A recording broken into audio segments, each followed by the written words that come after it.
आज हम शाला सुरक्षा के अंतर्गत एलपीजी गैस लीक होने पर या उसके नाव में आग लग जाने पर उसको कैसे हम बुझाएं, उसका आज हम डेमोन्स्ट्रेशन करके दिखाएंगे कि उसको हम कैसे बुझाते हैं।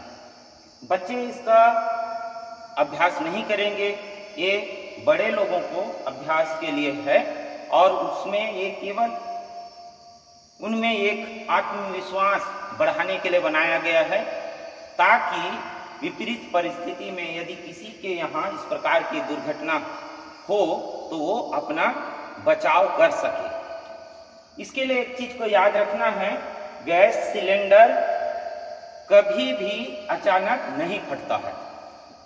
गैस सिलेंडर में अंदर से प्रेशर होता है, उस प्रेशर के कारण जो आग लगता है वो दूर जाता है और गैस सिलेंडर तभी फटेगा यदि इसके अंदर की प्रेशर क्या हो जाए, बढ़ जाए।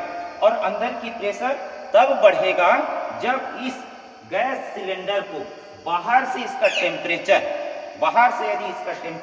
बढ़ेगा तो इसका टेम्परेचर बढ़ने के कारण वो इतना अधिक टेम्परेचर बढ़ जाए बाहर का, तो अंदर का जो गैस का प्रेशर है वो बढ़ जाएगा। उसके गैस के प्रेशर बढ़ने के कारण फट जाएगा। उस स्थिति में ये फटता है। 10-15 मिनट तक तो ये आसानी से नहीं फटता है।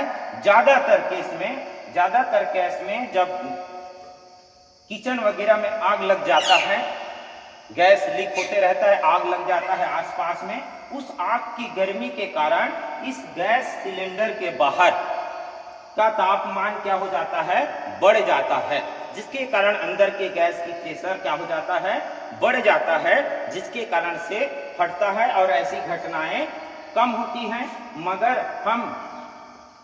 यदि हम उस समय रहते हैं तो भी घबरा कर हम क्या नहीं कर पाते हैं, उसको बुझा नहीं पाते हैं। तो मैं आपके कॉन्फिडेंस बढ़ाने के लिए डेमोन्स्ट्रेशन कर रहा हूं, ताकि आपको पता चले कि यदि ज्यादा समय ना हो, कुछ समय में ही नाव वगैरह में यदि आग लग जाता है तो उससे हम उस आग को कैसे बुझा सकते हैं। इस अभ्यास को करने के लिए सबसे पहले सुरक्षा के साधन आप लोग तैयार रखें। बाल्टी में पानी रखें, उसमें कपड़ा भिगा के रखें, इमरजेंसी केस के लिए सुरक्षा का पूरा सावधानी रखें। उसके बाद ही ये अभ्यास को आप करें।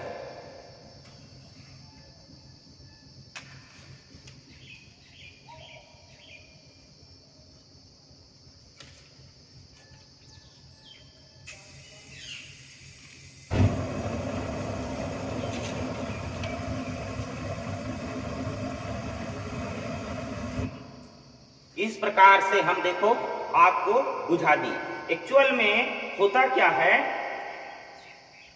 जब इसमें प्रेशर निकलता है तो प्रेशर के साथ गैस द्रव रूप में निकलता है। द्रव रूप में निकलने के बाद जब बाहर निकलता है तो जैसे ही गैस रूप में वो परिवर्तित होता है तो जो गैस वाला हिस्सा होता है उसी में फ्लेम बनता है। इसके आसपास के एरिया में फ्लेम नहीं रहता है, जिसके कारण से हमारा हाथ नहीं जलेगा। ये हम ये बताएंगे कि मान लो ये तो मैं इससे उंगली से दबा के आपके कॉन्फिडेंस बढ़ाने के लिए ये किया हूं। अब ये कपड़े से, मान लो ये नाव के आसपास आग लग गया है, तो अब इसको कपड़े से कैसे बुझाएंगे।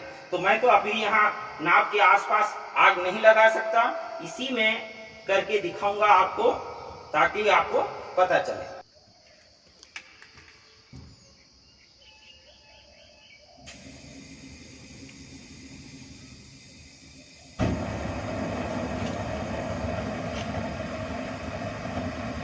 हमको इस सिलेंडर के पीछे से कपड़ा को भिगा लेना है और भिगाने के बाद सामने तरफ से नहीं करना है, इसको इस प्रकार से पीछे से इसको चारों ओर इस प्रकार से लपेट देना है और जल्दी से इसके नॉब को क्या कर देना है, हमको बंद कर देना है। इस तरह से हम इसको क्या कर सकते हैं, कंट्रोल कर सकते हैं। अब ये बुझ क्यों जाता है, ये ऐसे करने से बुझ क्यों जाता है? चूंकि जलने के लिए ऑक्सीजन की आवश्यकता होती है। अर्थात आग को भी जलने के लिए क्या की आवश्यकता होती है? ऑक्सीजन इसके माध्यम से इसको ऑक्सीजन देने से, ऑक्सीजन प्रदान करने से क्या कर देते हैं? रोक देते हैं। अर्थात इसका एक तरह से कहते हैं कि आग के गला को घोंट देते हैं, और आग के गला को घोंट देंगे तो आग क्या हो जाता है? मर जाता है। तो इस तरह से आप में एक कॉन्फिडेंस बढ़ाने के लिए ये डेमोन्स्ट्रेशन किया गया है। आप बड़े लोग ही इसका प्रैक्टिस करें, बच्चे लोग इसका अभ्यास ना करें, और महिलाएं भी इसको करने में ना घबराएं, इसका अभ्यास जरूर करें।